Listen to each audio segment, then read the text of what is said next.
दोस्तों, आज की इस वीडियो में हम लोग बजाज फिंसर्व और ईएमआई कार्ड को अप्लाई करने का कंप्लीट प्रोसेस देखने वाले हैं। अप्लाई करने के प्रोसेस को बताने के साथ मैं आपको ये भी बताऊंगा कि इस कार्ड पे कितने फी एंड चार्जेस लगते हैं। फी एंड चार्जेस के लगने के साथ साथ क्या इस कार्ड पे कोई हिडन चार्जेस भी हैं, क्योंकि कुछ लोग बोलते हैं कि यार जितने की प्रोडक्ट की हम ईएमआई बनाते हैं उससे ज़्यादा का पैसा यहाँ पे डेबिट हो जाता है। तो इस फैक्ट को भी इस वीडियो में मैं क्लियर करने वाला हूँ और इसके साथ हम लोग ये भी देखेंगे कि आपका जो बजाज फिंसर्व ईएमआई कार्ड है, यहाँ पे बजाज जैसी बड़ी कंपनी बोलती है कि आपको 0% ईएमआई पे आपका जो प्रोडक्ट है आप उसको खरीद सकते हैं।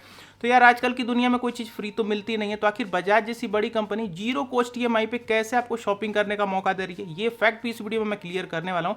इस चैनल पे कोई लाइक सब्सक्राइब का नाटक नहीं रहता है, वीडियो यहीं से शुरू है। तो यहाँ पे सबसे पहले हम लोग बात कर लेते हैं इस कार्ड पे लगने वाले फी एंड चार्जेस के बारे में, और उसके बाद वीडियो के लास्ट में मैं आपको कार्ड को अप्लाई करने का प्रोसेस बताऊंगा, क्योंकि पहले हम लोग इंपॉर्टेंट चीज़ों को डिस्कस करते हैं। कार्ड कैसे अप्लाई करना है लास्ट में देखेंगे।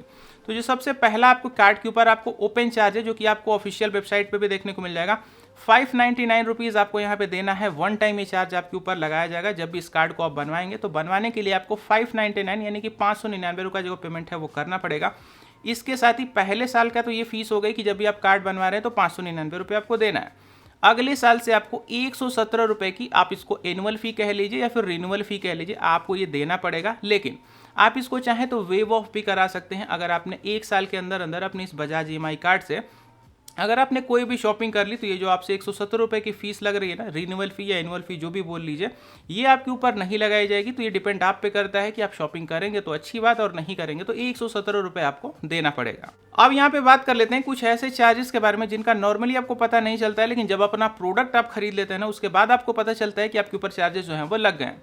सबसे जो पहला चार्ज आपके ऊपर लगाया जाता है वो है प्रोसेसिंग फ़ी का। आप जैसे किसी भी अमाउंट का अगर आपने प्रोडक्ट खरीदा, मान के चलिए कि आपने 20,000 रुपये का कोई भी एक मोबाइल फ़ोन खरीदा, तो आपके ऊपर 1% से लेके 3% की प्रोसेसिंग फ़ी आपके ऊपर लगाई जाएगी। जो भी आपके प्रोडक्ट का अमाउंट होगा उसकी 1 से लेके 3%, क्योंकि प्रोडक्ट टू प्रोडक्ट डिपेंड करता है, लेकिन 1 से लेके 3% के बीच में आपके ऊपर प्रोसेसिंग फ़ी लगाई जाएगी। जैसे 20,000 का प्रोडक्ट है तो मान के चलिए कि 2 से 250 रुपये आपके ऊपर प्रोसेसिंग फ़ी लगाई जाएगी, और इसके साथ ही 50 रुपये के आसपास आपका सिविल रिपोर्ट की इंक्वायरी फ़ी भी आपके ऊपर लगाई जाती है। अभी समझते हैं थोड़ा सा अगले हिडन चार्जेस के बारे में। तो जब भी आप अपने इस कार्ड से कोई भी ऑफलाइन शॉपिंग करने पहुंच जाते हैं, ऑफलाइन शॉपिंग मतलब किसी भी दुकान वगैरह पे पहुंच गए, मान के चलिए कि आप कोई मोबाइल फ़ोन खरीदने पहुंच चुके हैं, तो वहाँ पे जो भी बजाज का बंदा रहेगा, जो भी आपके ईएमआई को प्रोसेस कराएगा ना, तो वहाँ पे आपके ऊपर दो तरीके से आपके ऊपर जो है वो चूना लगाया जाता है। कैसे, समझिएगा।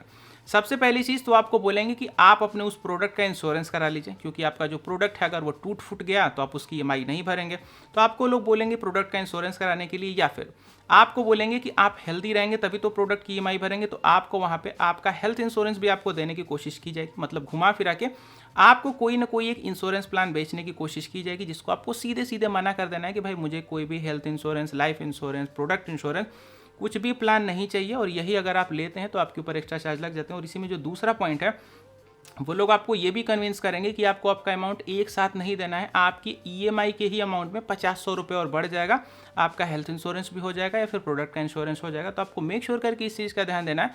यहीं से जो गलती जो कर देते हैं ना, इसी वजह से उनका जो प्रोडक्ट है उसके प्रोडक्ट के प्राइस से अधिक की प्राइसिंग वो ईएमआई के रूप में पे कर देते हैं, और उनको बाद में पता चलता है कि भाई प्रोडक्ट तो 10,000 का था और ईएमआई बना के जो भरे हैं वो 15,000 तक पहुँच गया। तो आपको इस स्कैम से पूरी तरीके से बच जाना है। आपको उनको डायरेक्टली पहले फ़ोन पे ही अगर बात हो पाए तो पॉसिबल हो पाए, तो उनको फ़ोन पे ही कह दीजिए कि भाई हम आपका जो प्रोडक्ट जैसे आप ईएमआई बनाएंगे, हम उस पर कोई भी आपका हेल्थ इंश्योरेंस, लाइफ इंश्योरेंस कुछ भी नहीं लेंगे, आपको सिर्फ आके मेरे प्रोडक्ट की ईएमआई बनानी है और मुझे सिर्फ अपना प्रोडक्ट चाहिए। अब यहाँ पे मैं आपको कुछ जनरल इन्फॉर्मेशन को दे देता हूँ जिनको आपको कार्ड को यूज़ करने में काफ़ी ज़्यादा आराम हो जाएगा। जो सबसे पहली चीज़ समझिएगा, जब भी इस कार्ड को आप अप्लाई करेंगे तो अप्लाई करने के साथ ही आपको ई मैंडेट को जरूर से इनेबल कर लेना है। ई मैंडेट को इनेबल करने से होगा ये कि जब भी इस कार्ड से आप चाहें तो अपनी ऑनलाइन शॉपिंग को भी आप कर पाएँ, जैसे अमेजॉन, फ्लिपकार्ट वगैरह पे आप ऑनलाइन भी शॉपिंग कर पाएँ।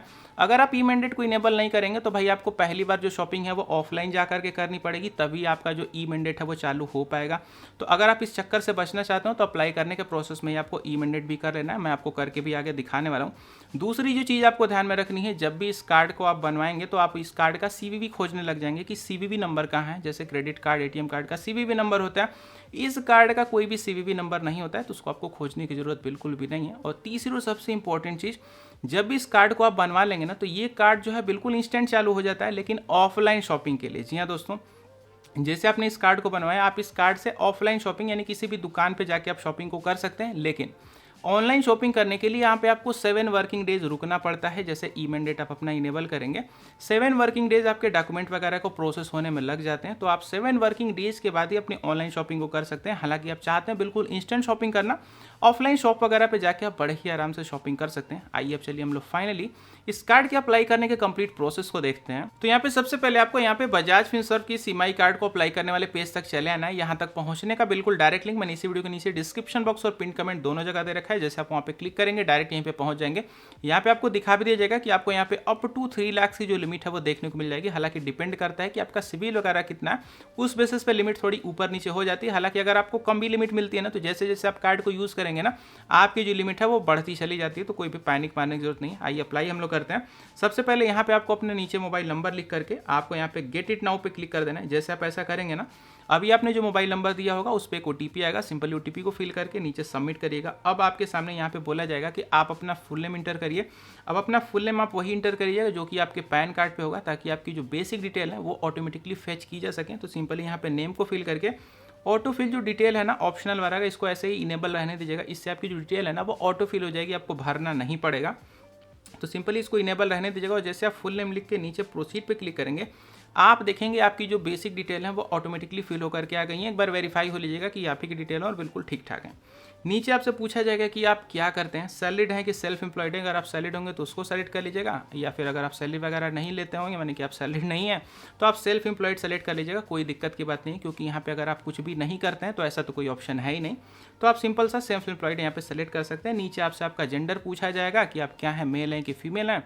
अब एक बार अपनी सारी डिटेल को आपको वेरीफाई हो लेना है। वेरीफाई होने के बाद सिंपल आपको नीचे प्रोसीड पे क्लिक कर देना है। जैसे आप प्रोसीड पे क्लिक करेंगे, लगभग 10 से 15 सेकंड टाइम लग सकता है और आपको बिल्कुल इंस्टेंट बता दिया जाएगा कि आपकी जो कार्ड है वो यहाँ पे आपको कितनी लिमिट जो है वो ऑफर की जा रही है। जैसे यहाँ पे फिलहाल हम लोग को 1,35,000 की जो लिमिट है वो ऑफर की जा रही है। आपकी केस में कुछ दूसरा भी आ सकता है, कम भी आ सकता है, ज़्यादा भी आ सकता है, डिपेंड करता है कि आपका सिविल वगैरह कितना, उस बेसिस से आपको बता दीजिएगा।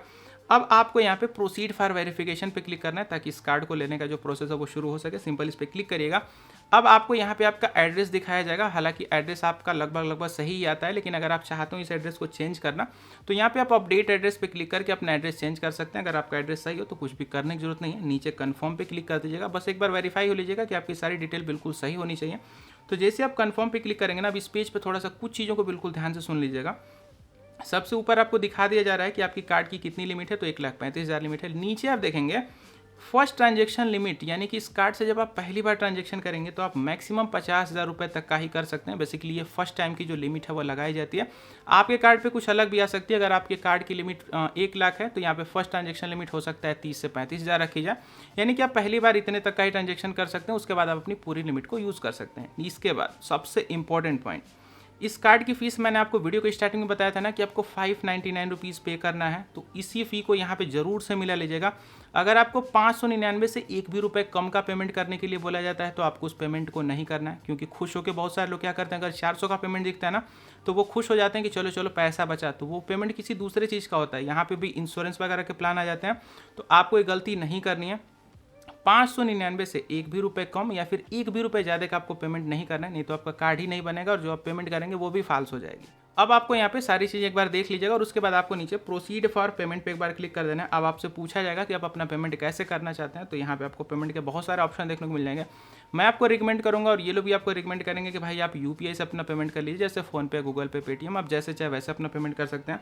तो फिलहाल जैसे आप अपना पेमेंट कंप्लीट करेंगे ना, आपको यहाँ पे दिखा दिया जाएगा कि आपका जो बजाज इंस्टा EMI कार्ड है वो सक्सेसफुली इशू हो गया है। लेकिन अब इस कार्ड को आप यूज़ नहीं कर सकते, क्योंकि मैंने आपको वीडियो में भी बताया था कि आपको इस कार्ड का यहाँ पे ई मैंडेट पहले इनेबल कराना पड़ेगा। और ई मैंडेट की कहानी मैंने आपको पूरी बता रखी है कि ई मैंडेट अगर आप नहीं करते हैं ना तो इस कार्ड को आप ऑनलाइन यूज़ नहीं कर पाएंगे। तो बेसिकली ई मैंडेट के प्रोसेस में होता क्या है, जैसे मान के चलिए कि इस कार्ड से आपने कोई भी एक 50,000 का मान लीजिए सामान खरीदा, तो उसकी कुछ EMI तो बनेगी ना हर महीने। जैसे 10,000 की EMI बन रही, तो वो EMI कहाँ से डेबिट होगी?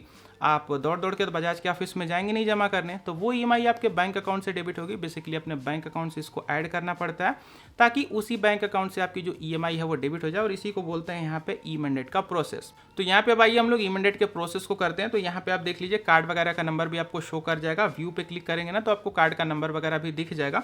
नीचे आपको बस एक्टिवेट नाउ पे क्लिक कर देना है। जैसे आप एक्टिवेट नाउ पे क्लिक करेंगे ना, अब आप पहुंचेंगे अगले पेज पे और यहाँ पे आपको अपनी बैंक अकाउंट की डिटेल दे देनी है कि क्या अकाउंट होल्डर का नेम है, अकाउंट का नंबर क्या है, IFSC कोड क्या है, अकाउंट किस टाइप का है, सेविंग है कि करेंट है, ये सारी डिटेल आपको दे देनी है। बेसिक डिटेल्स आप फिल कर दीजिएगा। फिल करने के बाद आपको प्रोसीड पे क्लिक कर लेना। अब आपको यहाँ पे दिखा दिया जाएगा कि आप मैक्सिमम 25,000 की ही आपकी जो EMI है उसको बनवा सकते हैं। बेसिकली ये बाय डिफ़ॉल्ट 25,000 आता है, तो 25,000 से ऊपर की EMI तो आप कहाँ ही डेबिट कराएंगे, यानी कि हर महीने 25,000 की तो EMI डेबिट कराएंगे नहीं। ये मैक्सिमम लिमिट होती है कि आप इतने तक ही करा सकते हैं, तो इसको ऐसे ही रहने दीजिएगा।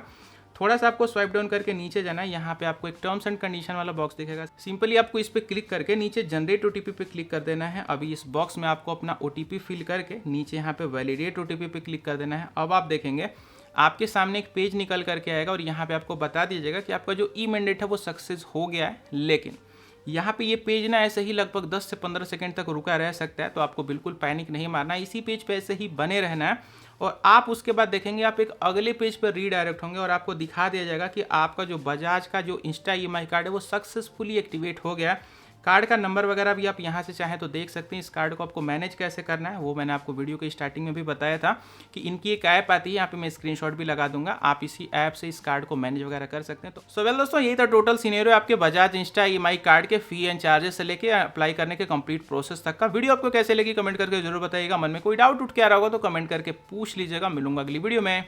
Good bye.